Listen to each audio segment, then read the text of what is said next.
अस्सलामु अलैकुम रहमतुल्लाहि व बरकातुहू। डियर स्टूडेंट्स, उम्मीद करता हूँ कि आप सब खैरियत से होंगे। माई सेल्फ बिलाल इजाज और आप सब देख रहे हैं my YouTube channel learning with sir Bilal Ijaz. मैं अपने नए आने वाले स्टूडेंट्स को वेलकम करता हूँ और उनसे रिक्वेस्ट करता हूँ कि मेरे चैनल को सब्सक्राइब कर दें और वीडियो को लाइक एंड शेयर करना मत भूलिएगा। बेल आइकन प्रेस कर लें, टच कर लें, ताकि मेरी आने वाली हर एक नई वीडियो या हर एक लेक्चर आप लोगों तक बर वक्त पहुंचता रहे और आप लोगों का टाइम ज़ाया ना हो। आज के इस लेक्चर में, जो कि लेक्चर नंबर 6 है हमारा लेक्चर सीरीज में, इस लेक्चर में हम लोग डिस्कस करेंगे unit number 1 real numbers exercise 1.1 का क्वेश्चन नंबर 5। क्वेश्चन नंबर 5 में वो कहते हैं name the property used in the following. हमने प्रॉपर्टी का नेम बताना है क्योंकि दर्जे में इस्तेमाल हो रही है। क्वेश्चन हमारे पास गिवन होंगे, उन पर भी बात करते हैं। कि प्रॉपर्टीज के हवाले से हमने अपने प्रीवियस लेक्चर नंबर 5 में भी डिस्कशन किया था। अब यहाँ पर भी हम अब डिस्कशन करेंगे। क्वेश्चन की तरफ करते हैं। पार्ट नंबर 1 ये हमारे पास है -3 less than -1 implies 0 less than 2। तो बेटा ये हमारे पास क्वेश्चन है। इसमें सिंपल सा हमारा काम है, जस्ट आप लोगों ने लिखना है प्रॉपर्टी नेम। अगर मैं इसमें कोई भी एक्स्ट्रा स्टेप कर रहा हूं तो उसे समझाने के लिए, अंडरस्टैंड करने के लिए कि आप लोगों को समझ में आ जाए कि प्रॉपर्टी हमारे पास है क्या। अब यहाँ पर देखें -3 less than -1 implies 0 less than 2। तो बेटा सिंपल सा काम है कि इस साइड पर 0 आ रहा है, इस साइड पर -3 है। इसका मतलब कि -3 में हमने दोनों तरफ +3 को ऐड अप किया है। तो उस सूरत में हमारे पास आंसर क्या आ जाएगा, बिल्कुल एग्जैक्ट। ये जो इंप्लाइज का साइन होता है ये इसीलिए यूज किया जाता है कि हमारी अगर जो लेफ्ट साइड पर वैल्यू है वो ट्रू है तो राइट साइड वाली वैल्यू भी हमारी ट्रू होगी। इसलिए ये सिंबल को यूज किया जाता है जिसे हम पढ़ते हैं इंप्लाइज। अब इसमें देखें तो हमने सिर्फ और सिर्फ इस 3 को ऐड अप किया है और इसमें हमने कोई भी चेंजिंग नहीं की है। इसी बुनियाद पर हम इस प्रॉपर्टी को नाम दे देंगे एडिटिव प्रॉपर्टी का। एडिटिव प्रॉपर्टी ये जैसे हमारे पास हमारी प्रॉपर्टी है। ये जो काम है इसे समझाने के लिए आप लोगों ने ऐसा कुछ भी नहीं करना है, आप लोगों ने सिर्फ प्रॉपर्टी का नेम लिखना है। अब आते हैं पार्ट नंबर 2 की तरफ।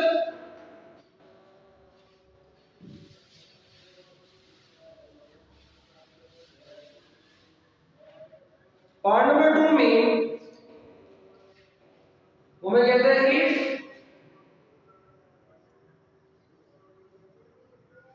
a less than b then 1 over a greater than 1 over b। अगर इसके सॉल्यूशन को देखते हैं, हमारे पास है a less than b। वो कहते हैं कि अगर a b से छोटा है then 1 over a। 1 over a देखें तो a का ये है रेसिप्रोकल। a का उल्टा a सिंपल ये घटा में चला गया, डिवाइड में, फ्रैक्शन फॉर्म में। तो इस वजह से ये हमारे पास क्या हो गया, इसका रेसिप्रोकल। जबकि b इसका क्या है, b उसने ले लीजिए 1 over b इसका क्या है, रेसिप्रोकल है। लेकिन जब उसने रेसिप्रोकल किया तो हमारे पास ये जो साइन लेस का था ये हो गया ग्रेटर देन। हमारी प्रॉपर्टी तो यहाँ पर सॉल्व हो गई। हमें पता चल गया कि ई किसमें है, रेसिप्रोकल में, तो यहाँ पर आप लिख देंगे रेसिप्रोकल प्रॉपर्टी। बेटा ये आप लोगों का आंसर है। लेकिन आप लोगों को ये क्लियर आउट करना चाहूँ कि ये लेस और फिर ये ग्रेटर कैसे बना। इसमें हम लोग कोई वैल्यू ले लेते हैं लाइक दैट, यहाँ पर लिख लेते हैं कि 2 लेस देन 3, क्योंकि 2 3 से छोटा होता है। अब जब हम इसकी नेक्स्ट टर्म में बात करते हैं देन 1/2 ग्रेटर देन 1/3, हाउ। अब देखते हैं 1/2 का हम डिवाइड करवाएंगे तो आपको पास आंसर आएगा 0.5, ग्रेटर देन 1/3 को डिवाइड करेंगे तो आपको पास आंसर आएगा 0.3333, इनको 0.3 रहने वाला है। इस सूरत में देखें तो वाकई हमारे पास 0.5 0.3 से बड़ा होता है। तो बेटा जब भी हमारी कोई प्रॉपर्टी अगर रेसिप्रोकल में जाएगी तो लेस देन का साइन ग्रेटर देन बन जाएगा और ग्रेटर देन का साइन होगा वो लेस देन बन जाएगा। तो ये था सिंबल्स के हवाले से। बाकी इसकी जो प्रॉपर्टी है वो ए रेसिप्रोकल हो गया, बी भी रेसिप्रोकल हो गया, स्पेशली प्रॉपर्टी हमारी रेसिप्रोकल प्रॉपर्टी होगी। अब बात करते हैं पार्ट नंबर 3 की। पार्ट नंबर 3 में देखते हैं क्या है हमारे पास।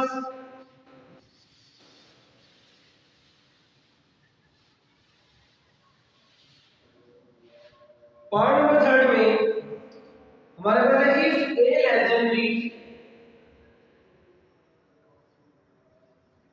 if a less than b then a plus c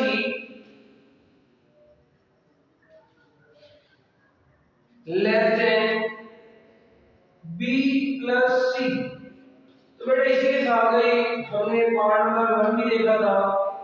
तो इसमें देखेंगे हमारे पास क्या है, a less than b then a plus c less than b plus c। तो बेटा यहाँ पर देखें ये सेम है, b और b सेम है, ये जो सिंबल है हमारे पास लेस देन का वो लेस देन का सिंबल भी हमारे पास सेम है। चेंजिंग क्या है कि सिर्फ दोनों में उसने c को ऐड अप किया है और इसमें कोई भी चेंजिंग नहीं है। तो इस वजह से इस प्रॉपर्टी को हम नाम दे देंगे एडिटिव प्रॉपर्टी का। यही जैसा आप लोगों का आंसर है। अब बात करते हैं पार्ट नंबर 4 की। पार्ट नंबर 4 के अंदर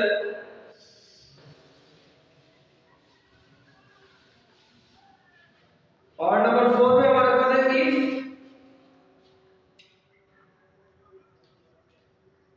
इफ AC। चलो ये यहाँ पर मल्टीप्लिकेशन के हवाले से बात होगी हमारे पास।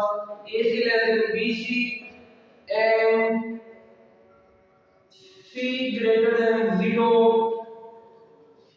then A less than B।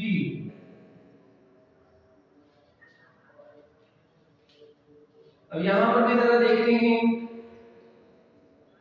AC greater than BC and C greater than 0 then A less than B। सबसे पहले तो यहाँ पर इस चीज को आप लोग देखें कि C greater than 0, इसका मतलब है कि C 0 से बड़ा और 0 से बड़े हमेशा पॉजिटिव नंबर होते हैं।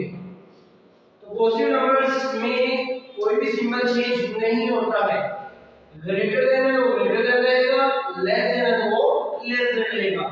अब दूसरी चेंजिंग देखते हैं इसमें कि हमारे पास है A लेस देन B, मैंने लिखा इस वैल्यू को, और फिर मेरे पास जो कंडीशन बनती है वो है AC लेस देन BC। इसका मतलब क्या हुआ कि अगर मैं इनको पॉजिटिव नंबर से मल्टीप्लाई करवाता हूं तो मेरे पास ये फॉर्म बन जाएगा। क्योंकि पॉजिटिव नंबर में अगर ये लेस देन है तो बेटा ये लेस देन रहेगा, अगर ये ग्रेटर देन होगा तो ग्रेटर देन रहेगा।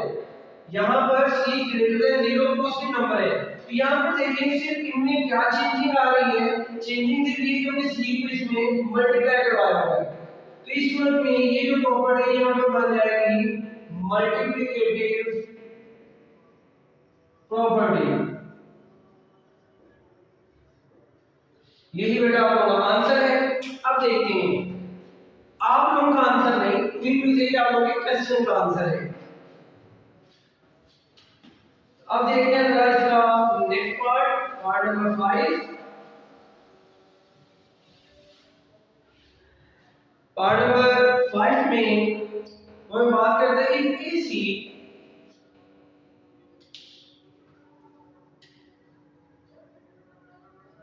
if AC less than BC and C less than 0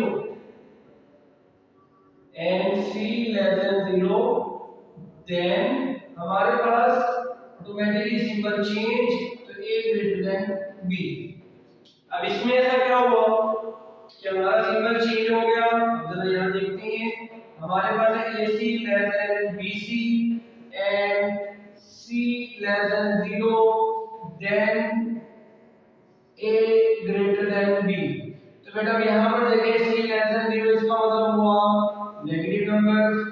अभी मैंने आप लोगों को बताया प्रीवियस सेशन में कि नेगेटिव नंबर की सूरत में अगर हम मल्टीप्लाई करवाते हैं, जैसा कि हमारे पास ये अगर एक जो एक्सप्रेशन है, तो अगर मैं इसको मल्टीप्लाई करवाता हूं किसी भी नेगेटिव नंबर से, तो ऑटोमेटिकली इसका जो सिंबल होता है वो चेंज हो जाएगा। तो ये बन जाएगा AC लेस देन BC। इसकी एग्जांपल भी कर सकते हैं। तो एग्जांपल के तौर पर अगर यहां पर कोई भी नंबर लिख लूं, वो नंबर मैं यहां पर कंसीडर कर लेता हूं कि 5 ग्रेटर देन 4 के 5 4 से बड़ा होता है। अब मैंने क्या किया, मैंने इन दोनों को मल्टीप्लाई करवा दिया। जो कि हमारे पास C था, तो C है लेस देन 0, तो लेस देन 0 की सूरत में हमने यहां पर ले लिया C को कोई भी एक नेगेटिव नंबर लाइक करके -1 चूज कर लिया। अब कोई भी नेगेटिव नंबर ले सकते हैं, इन दोनों को हम माइनस से मल्टीप्लाई करवाते हैं, तो हमारे पास क्या आ रहा है -5 क्या आ रहा है -4। नेगेटिव की सूरत में जो नंबर जितना बड़ा होता है उतना ही छोटा होता है। तो इस सूरत में ये हमारे पास क्या बन गया -5 लेस देन -4। तो बेटा ये तो हमारे पास सिंबल की कंफ्यूजन जो थी ये क्लियर हो गई। दूसरे नंबर पर अगर देखते हैं तो हम इसमें भी सिंबल मल्टीप्लाई करवा रहे हैं, तो ये भी हमारे पास क्या बन जाएगी मल्टीप्लिकेटिव प्रॉपर्टी। इसमें मैं फिर अगेन वही बात कर रहा हूँ कि बेटा ये सिर्फ समझाने के लिए, मैथ मुश्किल नहीं है। जो लोग ये कहते हैं कि डायरेक्ट हम लोग समझ लें, डायरेक्ट करने भी उनके लिए मुश्किल बन जाती है। ठीक है, कोई भी सब्जेक्ट है जो आप काम करते हैं, जो सीखते हैं, उसे कोशिश करें कि आप लोग इंप्लीमेंट भी करें। लेकिन हम लोग इंप्लीमेंट नहीं करते हैं, इस वजह से वो सब्जेक्ट हमारे लिए मुश्किल बन जाता है। जिस काम को हम इंप्लीमेंट कर लेते हैं वही काम हमारे लिए इजी होता है और उसको हम समझते हैं कि हमारा फेवरेट है, इस वजह से हमारे लिए इजी है। नहीं बेटा, उसकी हम लोग प्रैक्टिस भी ज्यादा कर रहे हैं, इस वजह से वो काम आपके पास इजी हो जाता है। अब इसमें भी अगर आप लोग इन चीजों को अंडरस्टैंड कर लेते हैं तो बेटा ये प्रॉपर्टीज कभी भी नहीं भूलेंगे आप लोग। ठीक है, अगर आप लोग इसको सिर्फ रट्टा लगा कर याद कर लेते हैं फिर भूल जाएंगे। लेकिन एक बात याद रखिए कि पेपर में ऐसा काम कुछ भी नहीं करना, आप लोगों ने सिर्फ इसको माइंड में रखना है कि मल्टीप्लिकेटिव प्रॉपर्टीज में वैल्यू से मल्टीप्लाई हो रही है। अब आते हैं इसके लास्ट पार्ट की तरफ। जी, तो लास्ट पार्ट हमारे पास है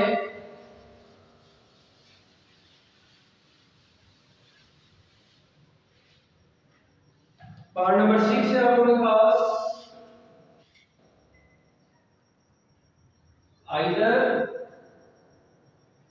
इधर भी पढ़ते हैं इसको आइदर प्रोनाउंस के हवाले से, फिर इंग्लिश के टीचर से आप लोग रब्ता कर लीजिएगा। A ग्रेटर देन B और A is equal to B और A लेस देन B। चले आते हैं इस प्रॉपर्टी की तरफ। यहाँ पर अगर हम देखते हैं तो हमें कहता है कि A ग्रेटर देन B और A is equal to B और A लेस देन B। बेटा यहाँ पर वो तीन बातें हमें कर रहा है, लेकिन दरमियान में वर्ड है और का मतलब होता है या। A ग्रेटर देन B है या A इक्वल टू B या A लेस देन B।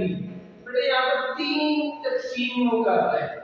ठीक है, तीन वैल्यूज को हमें यहाँ पर डिस्क्राइब कर रहा है। थ्री पार्ट इसमें बता दिए। तो इस सूरत में हमारे पास जो प्रॉपर्टी बनती है वो बनती है ट्राई। ट्राई कहते हैं ट्री को, ट्राई कॉटोमी, ट्राई कॉटोमी प्रॉपर्टी। तो बेटा ये हमारे पास इसकी प्रॉपर्टी बनती है। अगर ट्राई कॉटोमी का मतलब यही होता है कि तीन हिस्सों में डिवाइड होना, divided in three parts या three equal parts, तो उसे हम कहते हैं ट्राइकोटोमी प्रॉपर्टी। ये लेस या ग्रेटर की वजह से हमारे पास ये बन जाता है।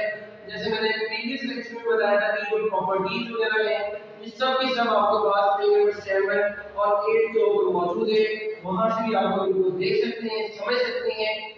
अगर आप लोगों को कोई भी क्वेश्चन है, कोई भी क्वेश्चन क्वेरी है आप लोगों की, तो आप लोग उसे कमेंट सेक्शन में पूछ सकते हैं, वरना मेरे व्हाट्सएप नंबर पर रब्ता कर सकते हैं। इंशाल्लाह फिर नेक्स्ट लेक्चर में आप लोगों से मुलाकात होगी। मुझे इजाजत दें, तब तक के लिए अल्लाह हाफिज।